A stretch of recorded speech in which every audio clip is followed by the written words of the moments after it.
Grand opening, grand closing. Your only friend is YouTube streets, PlayStation77, and there is some nastiness going on in gaming. Like some nastiness. Like this, it's just dirty. It's just straight dirty. What's happening is dirty. Oh. This is this. Hey, you're warned. If you're an Xbox fanboy, if you're one of them concubines, this is gonna hurt. This is gonna real hurt. Oh my God. What happened? Oh my God. It says right here, Xbox console sales are tanking. No wonder Microsoft is exploring bringing its games to PlayStation 5. Oh, that's just dirty. That's dirty business right there. That's dirty business. Not even business. Business. That's dirty business right there. Look at this. It says right here. Let's read it along. After months of debate about Xbox future, as some of its big console exclusives jump ship to PlayStation 5, we have our clearest evidence yet of why Microsoft is experimenting with a new multi-platform approach. Fewer and fewer people are buying Xboxes. Filthy. Hey, stop the video now if you're one of them concubines. But if you're one of them gamers that want truth and reality, or you knew this was coming, yeah, let's keep reading. The tech giant announced in its third quarter earnings that the Xbox Series X and S revenue is down 30% year over year. It blamed the nosedive on a lower volume of consoles sold during the start of 2024. If that sounds like a repeat of last year, it's because it is. Xbox hardware revenue decreased 30% on a strong prior year comparable, driven by lower volume of consoles sold. Microsoft reported back in April 2023. So this is 2 years in a row at the third quarter, meaning another April last year, and now April this year, they keep repeating negative 30%. Revenue decreased by 30%. They said that last year. And now they're saying it again. Like how low can this brand go? Like I've been said this, right? I said this I don't know how many times, and I guarantee we all agree. We all agree. If Xbox under any other company would have been shut down, it would have been stadiaed. Any other company, this thing would have died a long time ago. It was only because of Microsoft's massive wealth that Xbox was able to somehow survive. And somehow they will survive, but not in the way you think. They're no longer, they stopped obviously being PlayStation competitor. It's only a few fanboys on Twitter and social media and whatever that still has this idea that there's this still war or competition, some competition between PlayStation and Microsoft. There is no more competition. Microsoft bowed out. They moved on to a different sport. Okay? They're no longer playing the same sport. They moved on. They are not competing with PlayStation on any level, on anything. Okay? Let's look at Brad Sands right over here. Let's look at this. Let's check this guy out. Right? It says right here, Brad Sands. Xbox content and services revenue increased 62%. Driven by 61 points of net impact from the Activision acquisition. Gaming revenue grew 51%, including 55 points of net impact from Activision acquisition.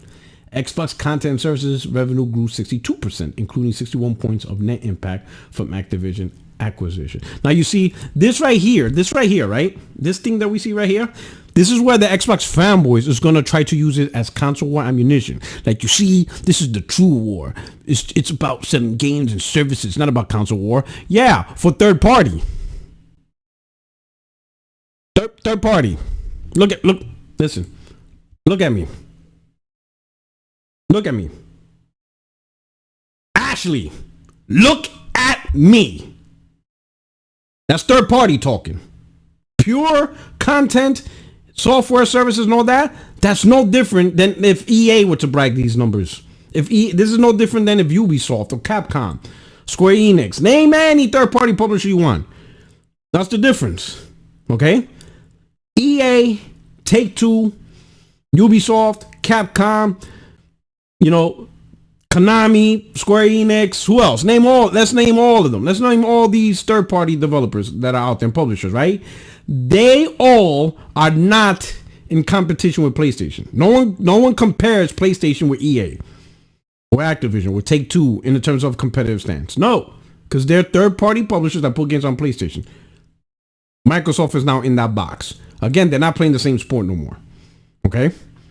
Xbox is in the third-party box. And if you actually think that there's any chance that I'm just fanboying, that is absolutely not true, well, all you gotta do is just listen to the CEO of Microsoft. Homeboy said, we committed to meeting players where they are by bringing great games to more people on more devices. We are expanding our games to new platforms, bringing 4 of our fan favorite titles to Nintendo Switch and Sony PlayStation for the first time. In fact, earlier this month, we had 7 games among the top 25 on the PlayStation Store, more than any other publisher. More than any other publisher. That means he's talking shit to EA. He's talking shit to Ubisoft. He's talking shit to everybody. That's his new competition now. His competition, it's Microsoft versus EA now. It's Microsoft versus Ubisoft. It's Microsoft versus Square Enix and Capcom. He's gunning to be the number 1 third-party publisher. That's his competition now. And the war is going to be on PlayStation. That man, listen, when was the last time I want y'all to do something for me? You anybody, Xbox concubine, Xbox content creator, YouTuber, somebody. I need one of yous, any of yous. I need you to clip me, show me the last time Satya Nadella talked about game sales on his own Xbox.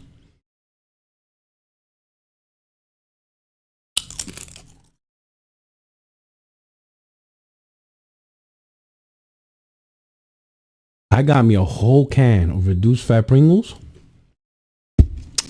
I got time.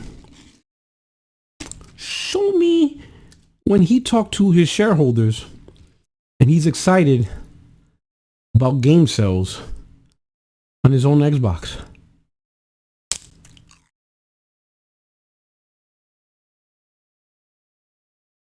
I got time. I'll wait.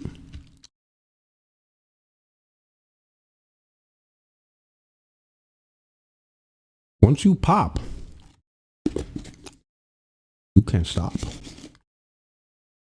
Whole slate of Xbox games. And the crazy part, this is the crazy part. They're the best console versions.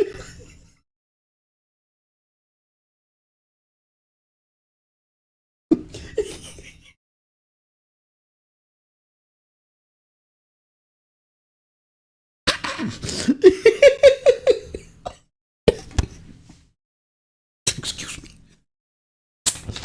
Oh my god. Oh my god. Xbox, what did you do, bro? Not only are you letting another man bang your wife, he's actually doing a better job of banging your wife. Oh my god. Oh my god. You guys are looking like that Adam dude, and Xbox is leading the plug. Oh my god, what is happening? What is happening? This is ridiculous. This shit is like a Stephen King novel. This is all fake. This can't be. This gotta be the Matrix. Someone's writing this shit up. There's just no way this shit's happening. There's just no way. I'm out here eating reduced fat Pringles, and my man Satya is bragging, talking to his shareholders about how well his games is doing on PlayStation. A Microsoft earnings report talking about how well games are selling on PlayStation. Yo, you can't make this shit up. Yo, I think Satya hates you motherfuckers. Oh my God, he hates you, motherfuckers. He can't stand you. I am convinced Satya hates Xbox fanboys. I am absolutely convinced. He doesn't like none of y'all motherfuckers. None of y'all. He can't stand you guys. He absolutely hates Xbox fanboys. Absolutely crazy. Listen, I would not be surprised eventually Xbox fan face gets canceled. I would not be surprised. He probably doesn't want to be surrounded with you dudes. He can't stand y'all. A Microsoft earnings report talking about, I'm sorry for eating in front of camera. I know that's unprofessional, but you can't make this shit up. This shit can't even write. The people who wrote Game of Thrones can't even make this story up. This shit is crazy. A Microsoft earnings report, and one of the positive notes is how well games are doing on PlayStation. That shit is wild, bro. That shit is wild. That shit is asinine. That shit is redonkulous. It's redonkulous, bro. A Microsoft earnings report talking about PlayStation Store sales.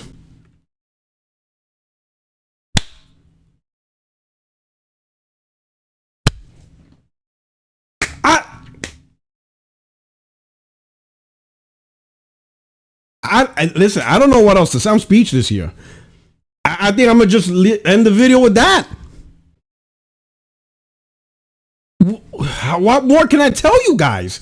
I'm flabbergasted at this. A Microsoft earnings report, and the CEO of Microsoft is out there beating his chest on how well games are selling on the PlayStation Store. Ay, mi madre, bro. Listen, I forgot. Yeah, I got to see the big forehead. You know what? I'm gonna just do this, bro. This gets the side. This news right here. That's it. This is how we rocking it, bro. Backwards. I don't know, bro. Like backwards to the top. I'm confused. I don't know what to do. I don't know, bro. I'm gonna do the whole. I'm gonna do this. I'm gonna do the PD Pablo. I can't. I have no answers for this. Listen, if you, I don't know how you can rock for this brand, because I'm telling you, Satya hates you, motherfuckers. If you don't realize he can't stand you, motherfuckers, he is purposely doing this shit because he hates you. He cannot stand Xbox fanboys. And he's going to keep saying shit that makes y'all look stupid. Woo! What a day. Anyway, I'm going to end the video with that. This is your only friend, PlayStation77. You know what? No, I'm not going to end the video. No, fuck no. Because you know what? I'm going to say this. Yo, it's so fucking hot in here, bro. I can't even listen. I'm going to say this. I'm going to bring PlayStation into this. Sony has to know that Xbox console gaming is fucking dead, right? And while Xbox was completely irrelevant in Europe, Asia, no chance in going in China. Let's not even talk about, the future potential in Africa. The one little bit they had, just a little bit they had, was America, and PlayStation has the opportunity to gobble it all. They have the opportunity to completely dominate America. Because like it or not, there are still console gamers that want a premium console with exclusives and all that stuff. But clearly, Xbox is not delivering that. So where do they go? There's only two choices now. Nintendo and PlayStation. And Nintendo, unless they jump into the high-end console gaming, which most likely they won't, the only choice is PlayStation. That means PlayStation is going to gobble up the remaining 10, 15, 20 million to show. Let's say 15 million. But PlayStation got to move their cards right. I'm telling you, I'm going to be honest. The day and day thing is not the move for PlayStation. What they're doing now, at best, is what it is. Focus on your console. Focus on growing your console. Expand, through the TV shows and all that stuff. Then 3 years later, put it on PC. Because I firmly believe the sales you get on PC is the same exact sales you would get up front. Now, some people say, no, the sales will be better if you do it day and date. I don't believe that. Unless it's PC gamers, right? Here's what I mean.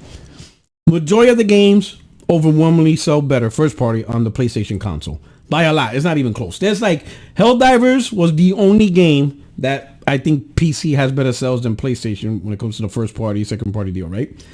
The only one, right? And I think it's because of the PC-centric nature of that, okay? Right?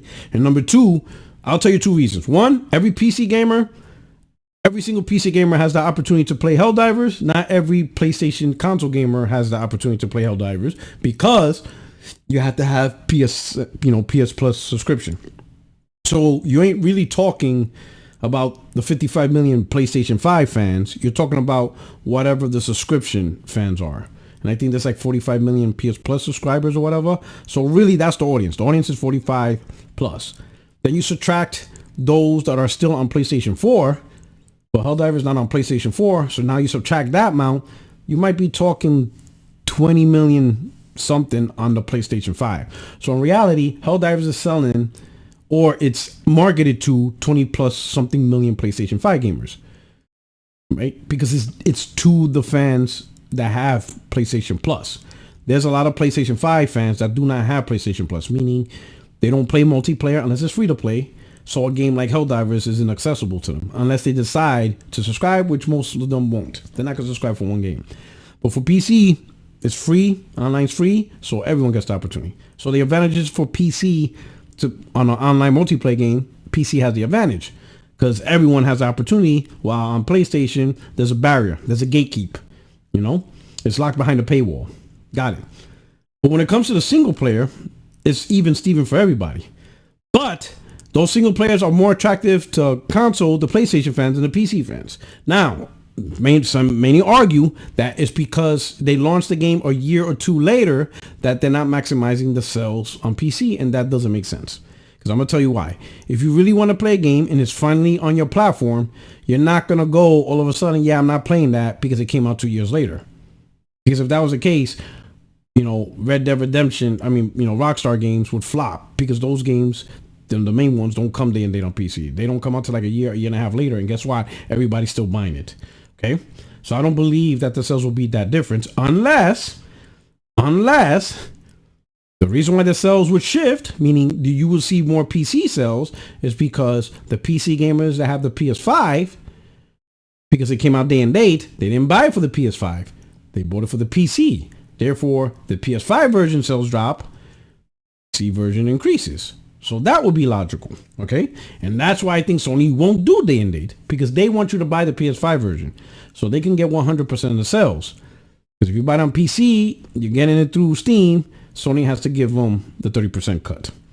But I think Sony's going to continue with this method because it's the perfect balance.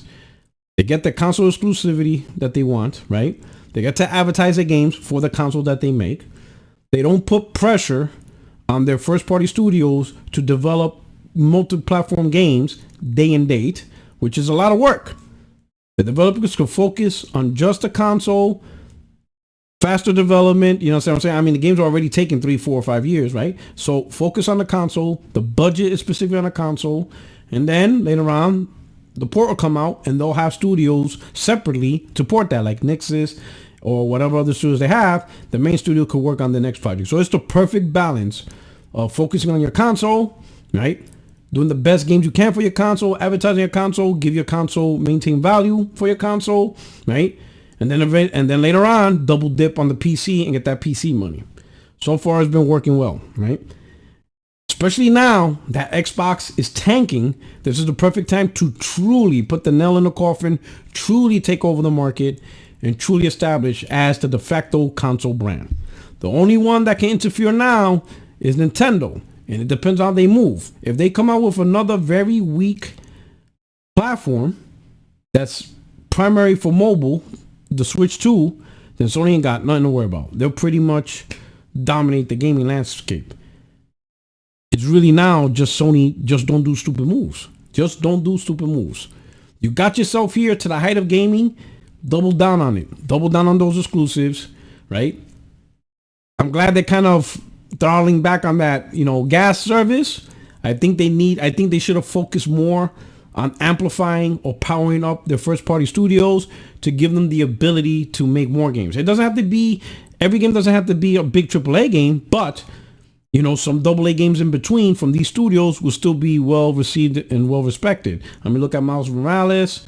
It was a $50 game. Uncharted, Legacy of Thieves and stuff like that. Whatever. Do stuff in between, and people will be happy. In between the big AAA blockbusters, still create those big AAA blockbusters and release some single A, AA's in between from these same studios and stuff like that. Keep the customers happy. But that's what I think. That's just my opinion. But anyway, really, talking about PlayStation in a Microsoft earnings call. Ay, Dios mío. And listen, you guys take care. I'll see you soon. Peace. Grand opening, grand closing.